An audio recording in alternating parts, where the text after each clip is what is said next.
Bonsoir à toutes et à tous, bienvenue dans cette édition d'information au sommaire. C'est une rencontre consacrée à la validation du plan d'aménagement et de gestion des pêcheries maritimes 2026. Experts, acteurs et autorités examinent le document qui devra poser les bases d'une gestion durable des ressources halieutiques en Guinée. Et puis, c'est un geste qui soulage et rassure les ménages précaires en Guinée. C'est aussi une croisade contre la cécité au sein des couches vulnérables. Les lunettes de soleil sont offertes aux couches défavorisées. Enfin, présent à Paris depuis 2 jours avec son équipe, le Messie de la musique guinéenne, Mohamed Azaya Kamissoko, s'apprête à livrer un spectacle inédit ce 13 décembre à l'Arena Grand Paris. Les temps forts de la répétition, c'est dans cette édition d'information. Voilà pour le sommaire, encore une fois. Bonsoir à tous. C'est une rencontre consacrée à la validation du plan d'aménagement et de gestion des pêcheries maritimes 2026. Experts, acteurs et autorités en charge du secteur examinent le document qui devra poser les bases d'une gestion durable des ressources halieutiques en Guinée. Algassimouba. Assurer une exploitation durable du potentiel halieutique guinéen, c'est l'ambition du plan d'aménagement et de gestion des pêcheries maritimes 2026. Fruit de plusieurs mois de consultation et d'échanges entre les acteurs du secteur, le document fixe les mesures et orientations nécessaires pour mieux organiser la pêche maritime. Lors de cette rencontre, le plan a été officiellement présenté au ministre de la Pêche. La validation d'un plan d'aménagement des pêcheries sert à légitimer, harmoniser et rendre opérationnel un cadre de gestion pour assurer la durabilité des ressources halieutiques, la viabilité économique des pêcheries et l'équité sociale, en impliquant toutes les parties prenantes pour éviter la surexploitation et garantir une exploitation rationnelle à long terme. Ce plan marque la volonté du gouvernement d'instaurer une gestion plus rationnelle et transparente des ressources halieutiques afin d'accroître les retombées économiques et sociales pour le pays. À vous, chers armateurs, armatrices, votre rôle est déterminant dans la réussite de ce plan. L'inclusivité qui a marqué son élaboration témoigne la volonté du gouvernement de construire avec vous une filière forte, bien structurée et économiquement viable. Les réformes introduites, notamment celles relatives aux conditions d'accès, aux obligations de déclaration, aux règles de débarquement ou encore aux coûts d'exploitation ont été pensées pour améliorer l'efficacité du secteur tout en assurant une meilleure régulation. Après sa validation, une campagne de dissémination sera lancée. Des équipes se rendront dans plusieurs zones de pêche pour expliquer le contenu du plan en langue locale et sensibiliser les communautés concernées. Et puis le Comité national de facilitation des transports et du transit routier inter-État en conclave à Conakry. Ce rendez-vous annuel des acteurs du secteur des transports se veut une rencontre stratégique pour faire l'état du transit routier, identifier les contraintes et définir des mesures palliatives. Abraham Christophe Conté. Autour de cette table, les membres du Comité national de facilitation du transit routier inter-État de Guinée. Ils échangent au compte de la session annuelle du comité. La rencontre marque un moment fort dans la coordination des politiques nationales liées au transport et au transit inter-État. Les discussions ont aussi porté sur l'évaluation de la mise en œuvre des engagements régionaux pris dans le cadre de la CEDEAO et de l'UEMOA en matière de libre circulation des personnes et des marchandises. Les comités nationaux de facilitation des transports et transit routier inter-État sont une création de la CEDEAO. Stipule dans ces articles la tenue de sessions au courant de l'année pour pouvoir échanger avec l'ensemble des acteurs qui composent la structure, qui compose cet organe consultatif, afin de définir les grandes lignes pour lutter contre toute forme de pratique anormale dans notre pays. La stratégie consiste à renforcer la transparence et l'efficacité du transit routier en Guinée. Malgré les progrès réalisés par le comité, mais il reste encore des défis à relever. Le comité que nous animons a une mission claire: identifier les obstacles, coordonner les interventions et proposer des solutions concrètes. Cela constitue pour nous un forum pour la simplification des formalités, procédures et documents utilisés en matière de transport et de commerce, en proposant des projets de réglementation, mais également en veillant à l'application effective des dispositions et conventions sous-régionales relatives au transport et transit routier inter-États. À l'issue de ces travaux de 2 jours, le comité s'est engagé à renforcer le suivi des recommandations et à mettre en place un cadre permanent de concertation entre les participants afin d'améliorer durablement le transit routier inter-États. C'est une avancée majeure dans l'amélioration des conditions de vie des pensionnés de la Caisse nationale de prévoyance sociale. Il n'y a presque plus d'affluence dans les agences. Désormais, sur le virement bancaire qui est d'actualité à la CNPS, à ce jour, de nombreux retraités reçoivent leur pension dans les différentes banques de la place. Une initiative présidentielle vivement saluée par les pensionnés. Alpha Isiagaba. C'est l'une des plus grandes réformes du président Mamadi Doumbouya.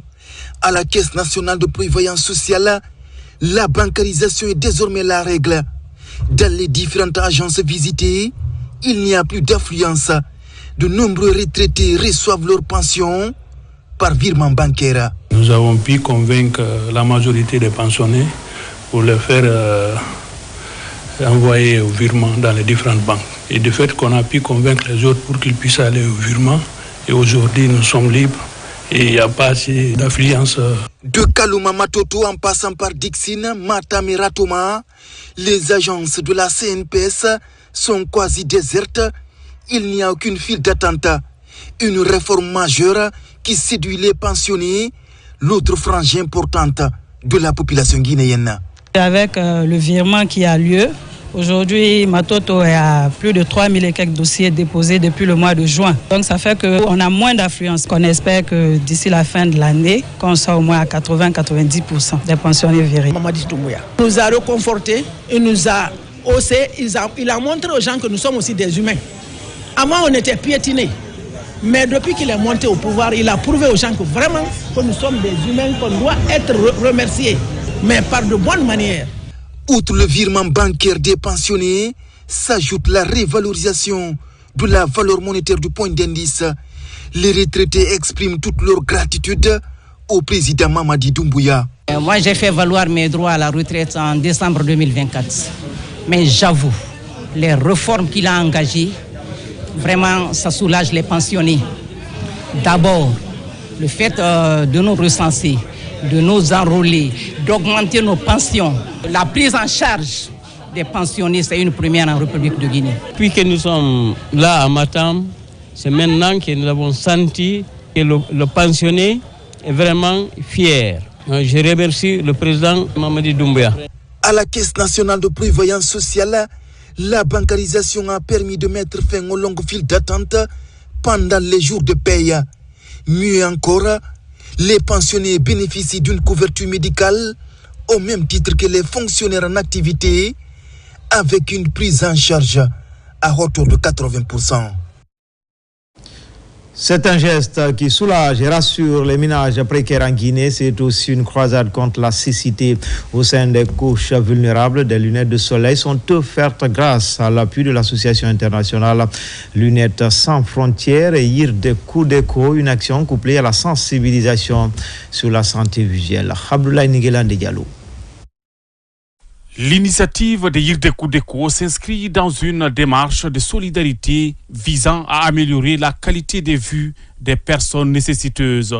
Plus de 10 000 paires de lunettes ont été offertes. Le but est de permettre à de nombreux bénéficiaires de mieux percevoir le monde qui les entoure.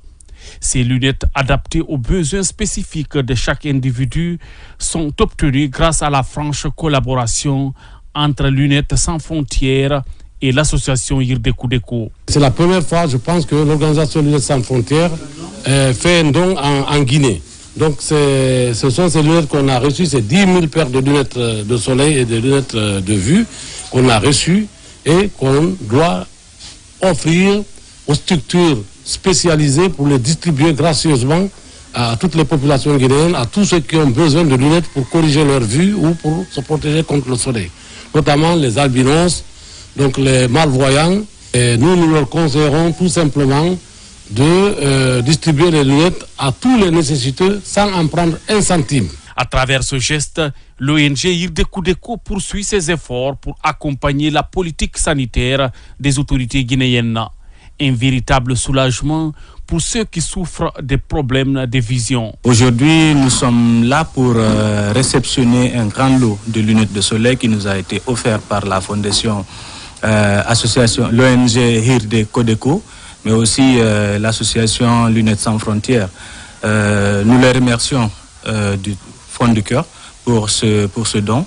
Et comme à l'accoutumée, la fondation ADD va partager équitablement ces lunettes de soleil aux personnes nécessiteuses. Comme nous l'avons toujours fait, nous continuons de le faire. Un bel exemple de solidarité et d'engagement envers les plus démunis. Grâce à ce don, de nombreuses vies peuvent être améliorées et l'espoir d'un avenir meilleur renaître.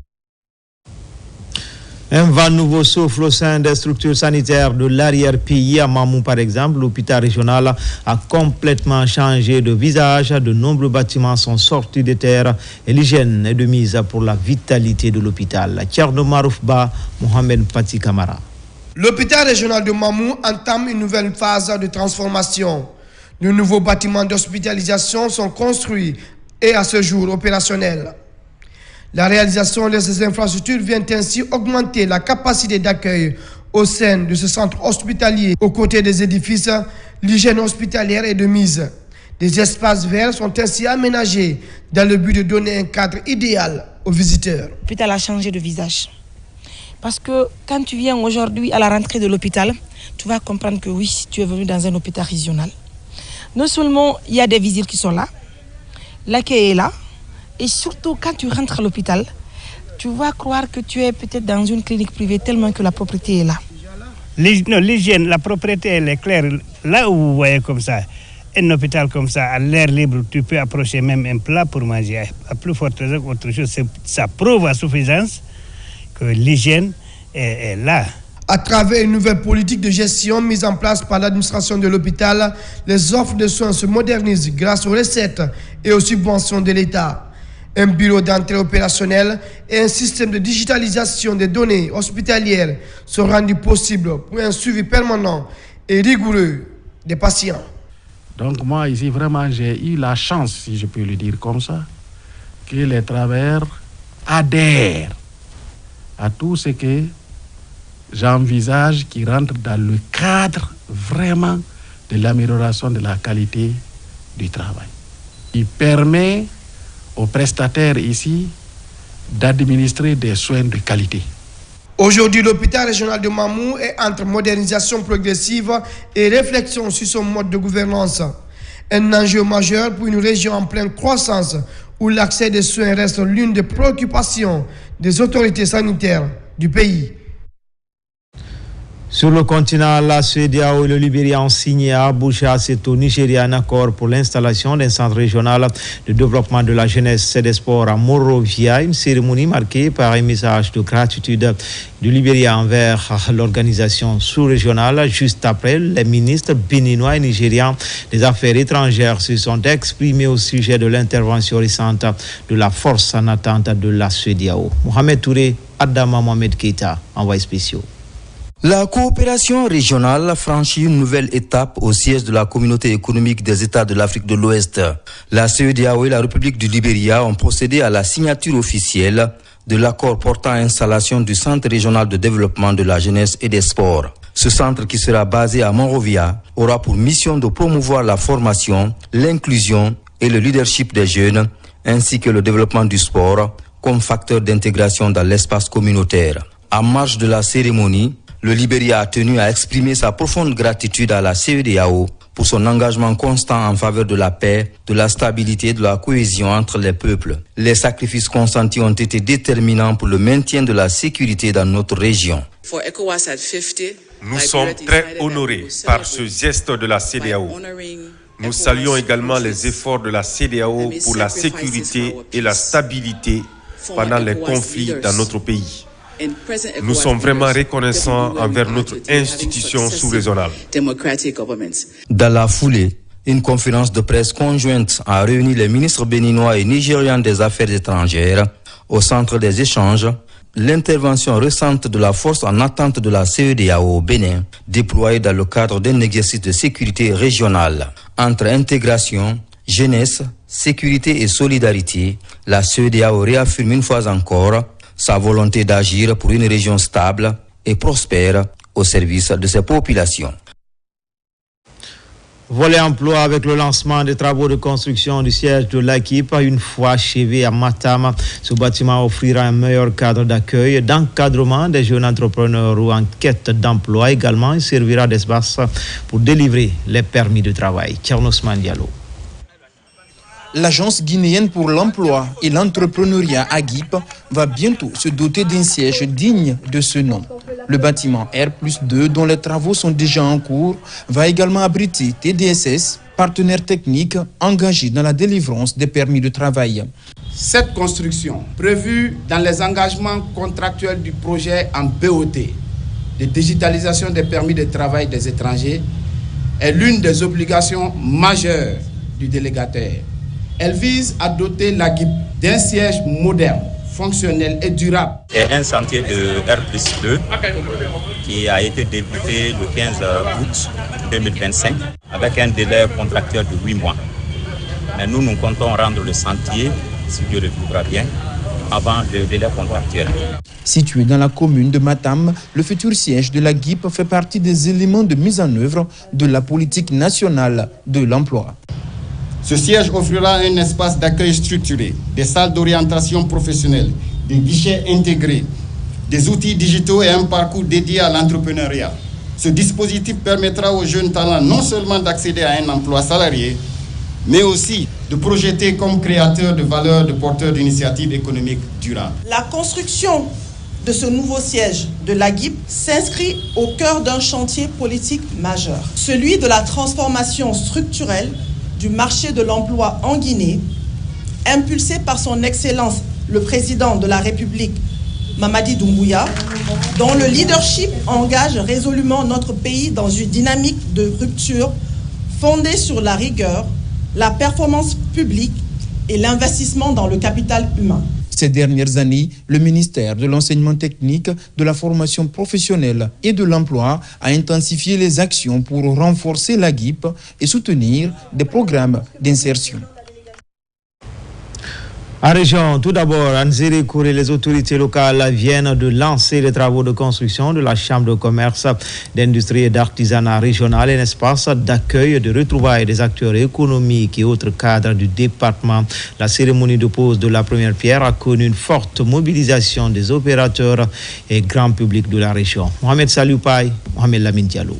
Ce futur bâtiment moderne devra offrir un cadre adapté aux opérations commerciales, améliorer la coordination entre les acteurs économiques et renforcer l'accompagnement des opérateurs privés.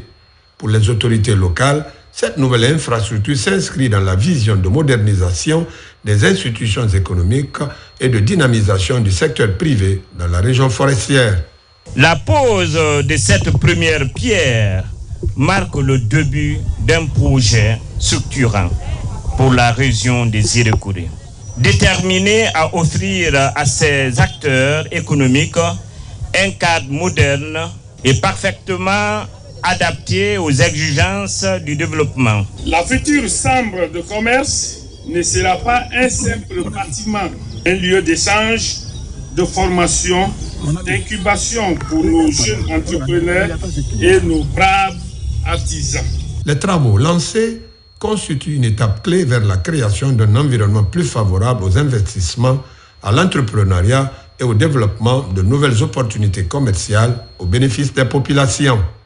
La Chambre de commerce, d'industrie et d'artisanat de Guinée, CCIAG, dont le président national est M. Mamadou Baldé, après près de 20 ans d'inactivité, a été relancée en mars 2022 grâce à la volonté de son Excellence, M. le Président de la République, que le Bureau consulaire national, à travers le plan stratégique quinquennal de la CCIAG, procède à l'érection de cette infrastructure économique dans notre capitale régionale de Nzérékouré.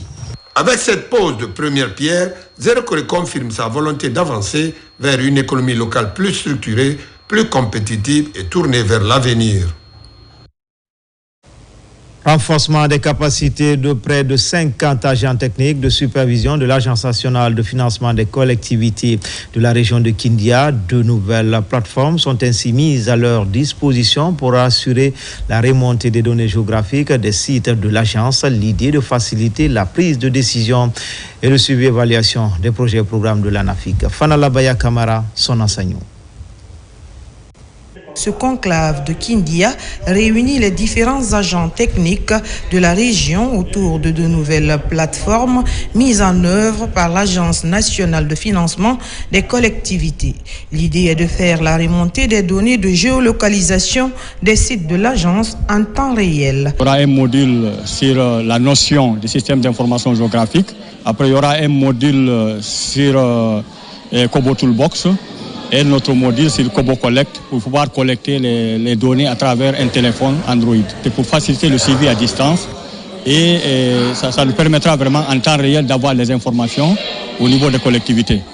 Une fois que les données sont renseignées, et on doit prendre les coordonnées géographiques, et les coordonnées géographiques, à travers les coordonnées géographiques, on va afficher ça au niveau d'une carte thématique pour pouvoir prendre des décisions. C'est un outil vraiment, la prise de décision. Il s'agit de faciliter la prise de décision et de suivre à distance les différents projets et programmes initiés par l'ANAFIC dans la région de l'Abbé. L'exercice bénéficie du soutien de la Banque mondiale. Leur rôle sera un rôle vraiment d'appui auprès des collectivités pour leur permettre de recenser à date, depuis la création de l'ANAFIC en 2019, les réalisations exécutées sous financement de l'ANAFIC, à les insérer dans la base de données pour faire la capitalisation des acquis de l'ANAFIC au niveau national. Désormais, la prise de décision au sein de cette agence s'appuiera sur les données géographiques répertoriées à travers des outils numériques. Les premières remontées sont annoncées en décembre 2025. Au sein de la Grande Muette, le chef d'état-major général adjoint des forces armées a présidé la remise des insignes de grade à l'École nationale des sous-officiers d'actifs de Manéa, sous 107 promus, dont 8 stagiaires des pays africains. Adjudant-chef Mamadou Alioubari, il est correspondant de la presse militaire.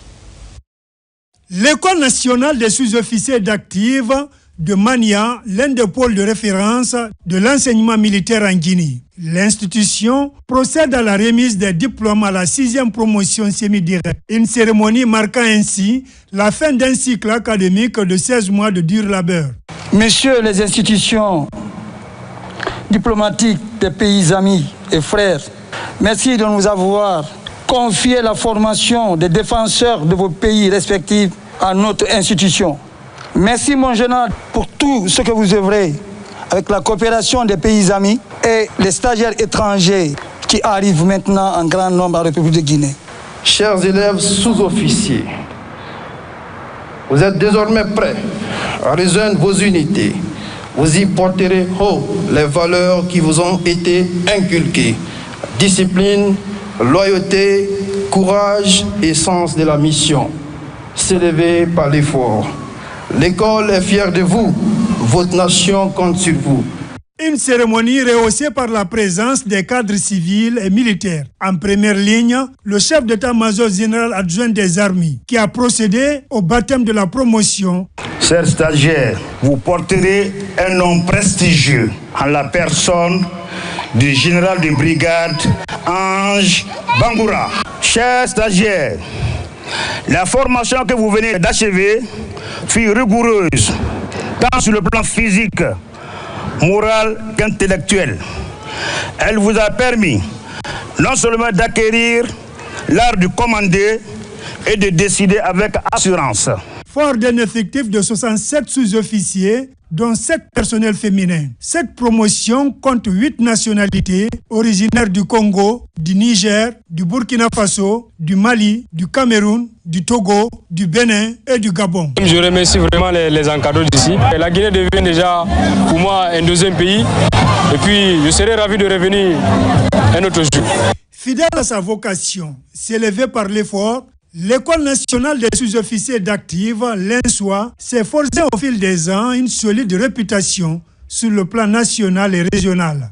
Depuis sa mise en place, elle suscite l'admiration de plusieurs pays africains. Dans l'actualité également, fin du programme Déclic à Conakry, c'est une initiative de la francophonie pour consolider les connaissances des jeunes Guinéens sur les métiers du numérique. L'ASCAD exécute le projet en partenariat avec l'agence universitaire de la francophonie et Simplon Guinée. Bakari Bambakonde. Après plusieurs mois de formation intensive, le programme Déclic de l'Organisation internationale de la francophonie a récemment célébré la fin de son cycle de formation destiné à renforcer les compétences numériques des jeunes en Guinée. Mise en œuvre par l'ASCAD avec l'Agence universitaire de la francophonie et Simplon Guinée, ce programme vise à améliorer l'employabilité locale dans un monde de plus en plus digitalisé. Actuellement, le monde s'étend vers le numérique, comme j'ai dit, l'expansion du numérique. Donc, il faut vraiment encourager nos jeunes Guinéens à se orienter vers le domaine numérique et je pense qu'avec ça, nous pourrons vraiment faire l'affaire de cette nation. Au total, 335 jeunes ont bénéficié de cette initiative. Les formations ont porté sur divers aspects du numérique, incluant le développement web, le graphisme et la gestion de projets digitaux, permettant aux jeunes d'accéder à des opportunités d'emploi et d'entrepreneuriat. Sur un an, nous avons formé des jeunes à Conakry, à Bokeh, à Cancan, à Labé et à Mamou. Ces jeunes ont suivi des parcours de 3 à 4 mois qui étaient ultra professionnalisants, qui leur permet aujourd'hui de venir discuter avec les entreprises pour obtenir un stage ou un premier emploi. C'est une opportunité qui est offerte à nous, entreprises des nouvelles technologies, pour dénicher de nouveaux talents afin de renforcer les capacités de nos ressources humaines. Les partenaires de la francophonie ont exprimé leur satisfaction quant aux résultats du programme. Au terme de la formation, c'est d'organiser donc un job dating que vous avez vu tout à l'heure, qui met en relation les apprenants et les entreprises avec l'objectif et l'espoir qu'ils puissent obtenir un emploi ou au moins un stage. En renforçant l'employabilité, ce programme Déclic se veut bâtir un avenir promoteur pour les nouvelles générations dans un monde de plus en plus tourné vers le numérique. Conakry a également vibré récemment au rythme de la formation professionnelle. Cabinet, instituts, experts nationaux et internationaux, tous se réunis pour le tout premier salon des cabinets, instituts de formation et rendez-vous qui ambitionne de devenir une vitrine incontournable du savoir, de l'emploi et des compétences. Koumara Moussa. C'est une première en Guinée. Cabinets privés, instituts spécialisés et acteurs publics se retrouvent sous un même toit pour mettre en lumière les enjeux de la formation professionnelle dans le pays. Une initiative inédite rassemblée autour du salon des cabinets et institutions de formation de Guinée, SALSIFOC. L'objectif visé par ce salon, c'est premièrement créer un espace d'échange entre les acteurs de la formation professionnelle et continue, donner de la visibilité aux cabinets et instituts de formation de Guinée, créer une plateforme qui va aider les jeunes à trouver des opportunités. Mais au cœur de ce salon, un stand attire toutes les attentions, celui de l'Office national de formation et de perfectionnement professionnel. Ici, experts, consultants et encadrants expliquent les dispositifs mis en place. Ils sont en contact avec tous les cabinets de formation et instituts de formation pour les aider à donner le meilleur de toutes les formations possibles. Et dans cette optique, ils aident aussi le gouvernement à pouvoir former le maximum de professionnels possibles. Et ça m'a énormément plu. Donc c'est pas un peu la proposition au niveau global et j'ai vu que l'ONFPP est un organisme qui permet vraiment de centraliser l'ensemble de l'offre et d'accompagner les entreprises. Pour l'ONFPP, ce salon est plus qu'une participation. C'est une vitrine, une opportunité et surtout une invitation à bâtir la Guinée de demain à travers la compétence. Nous avons décidé de former en qualité, non plus forcément en quantité. Et pour rehausser le niveau de formation, la qualité que nous voulons, il faut passer par les cabinets qui dispensent les formations. Donc, dans notre sens, ce premier salon nous permet de divulguer notre vision. Dans un pays où chaque année des milliers de jeunes cherchent leur place, l'Office national de formation et de perfectionnement professionnel se veut un guide avec des formations qualifiantes adaptées et surtout orientées vers l'emploi. 45 jeunes innovateurs de 7 pays francophones sont formés à l'utilisation de l'intelligence artificielle. C'est pour leur permettre de relever les défis du moment. C'est dans le cadre de la poursuite du projet Transform Africa Summit, un exercice accompagné par le PNUD et l'ambassade du Japon. Bosman Yaya Silla. Ils sont 45 jeunes innovateurs de 7 pays francophones, y compris la Guinée. Ils ont acquis des compétences techniques entrepreneuriales grâce à une formation de 3 semaines. Une des retombées du bootcamp sur l'intelligence artificielle organisé dans le cadre du Transform Africa Summit 2025 abrité par Unipod Guinée. Une initiative soutenue par le PNUD avec un financement du Japon. L'avenir c'est aujourd'hui et il faut l'innovation pour pouvoir surmonter les aléas de développement. Ils ont fait défiler ici des initiatives très pertinentes pour notre continent. Donc le PNUD, nous nous réjouissons d'être un partenaire dans cette initiative et je porte l'espoir qu'on peut, surtout en Guinée, étendre ce programme Unipod sur toute l'étendue territoriale. J'ai été impressionné par la présentation des participants et la qualité de leurs idées. Je tiens à féliciter ce programme qui a permis de découvrir les talents des jeunes et de concrétiser leurs idées. Cette initiative offre un accompagnement personnalisé et des ateliers pratiques pour transformer les concepts d'intelligence artificielle en prototypes fonctionnels. Notre ambition, c'est de doter notre pays des ressources et des talents nécessaires pour animer la conversation, mais surtout tenir le développement technique et technologique de notre pays. Sans une ressource humaine bien formée, sans des jeunes capables de transformer leurs idées en actes concrets, nous n'arriverons pas et nous serons sur des vœux pieux. Ces actions contribuent aujourd'hui à répondre aux défis liés à l'innovation. Elles favorisent la coopération entre les pays et permettent d'établir des passerelles entre innovateurs, investisseurs, décideurs publics et acteurs du secteur privé. 4e édition du concours de plaidoirie, un événement éducatif et culturel initié par l'Union européenne pour la promotion des droits de l'homme. Cette année, les débats portent sur l'article 25 de la Déclaration universelle, la conformité au thème, la rigueur juridique et l'art oratoire figuraient parmi les critères d'évaluation. Plus de détails avec Abdoulaye Diallo, Mohamed Bangoura. Défendre l'article 25 de la Déclaration universelle des droits de l'homme.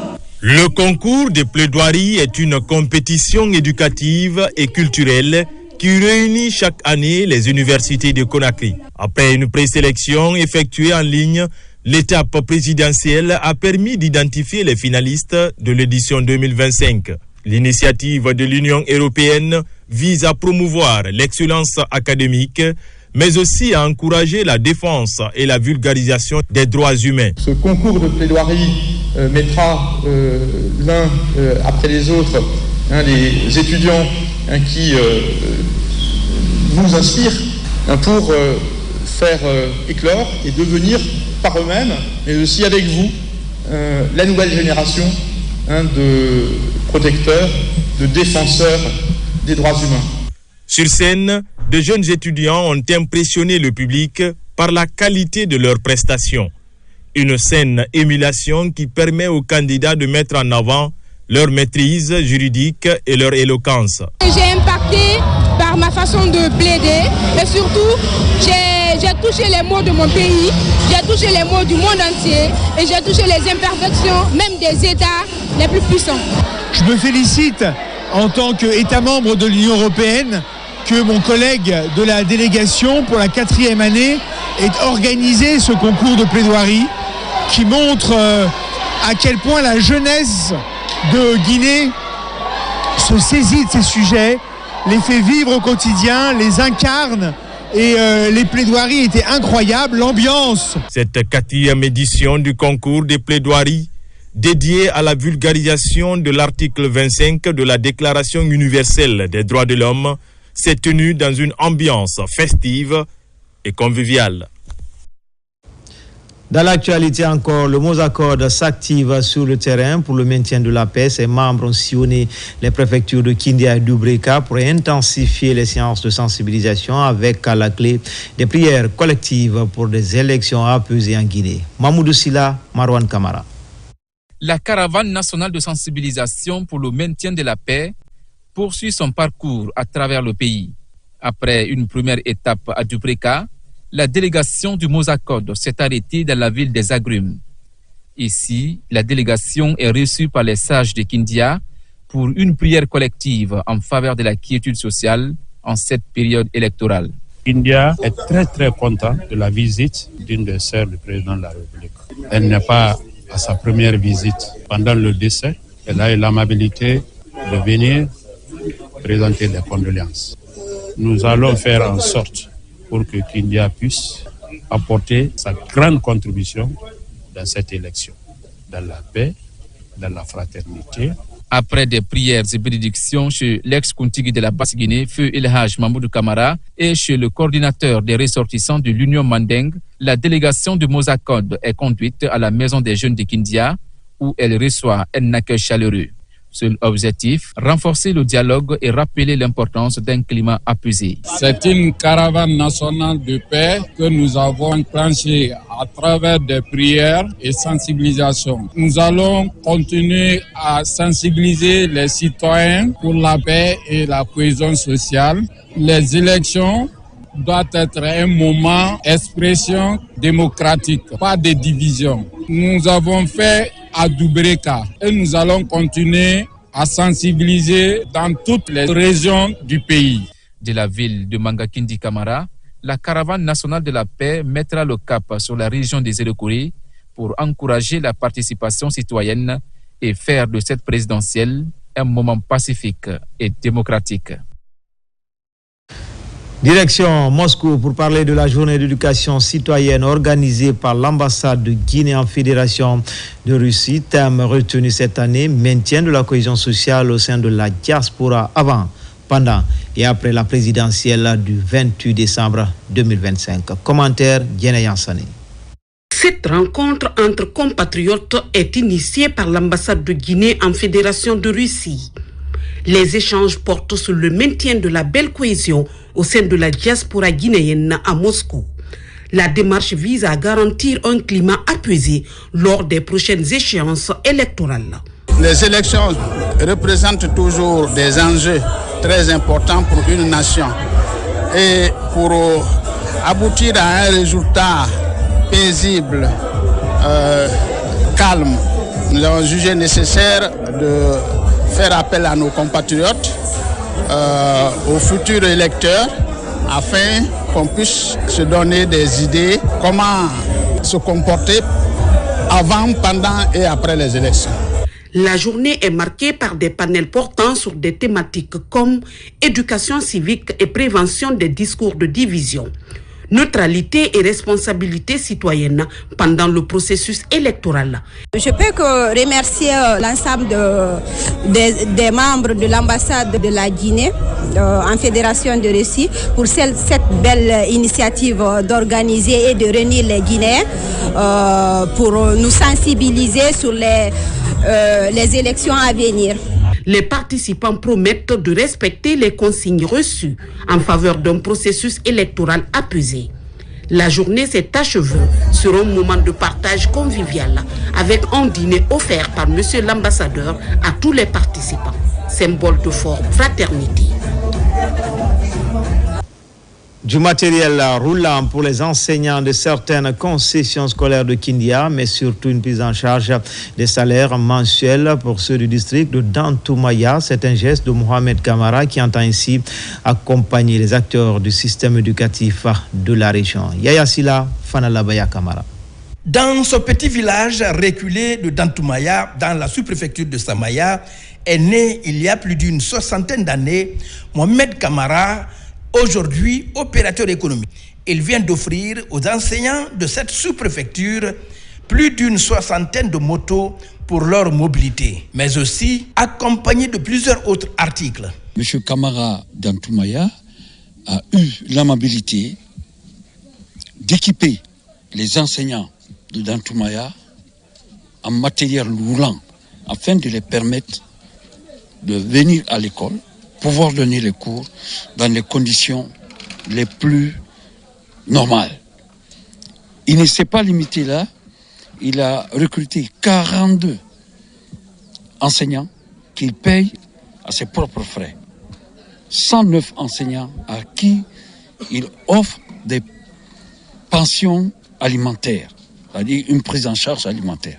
Pour le donateur, ce geste est un acte de civisme qui découle d'un constat.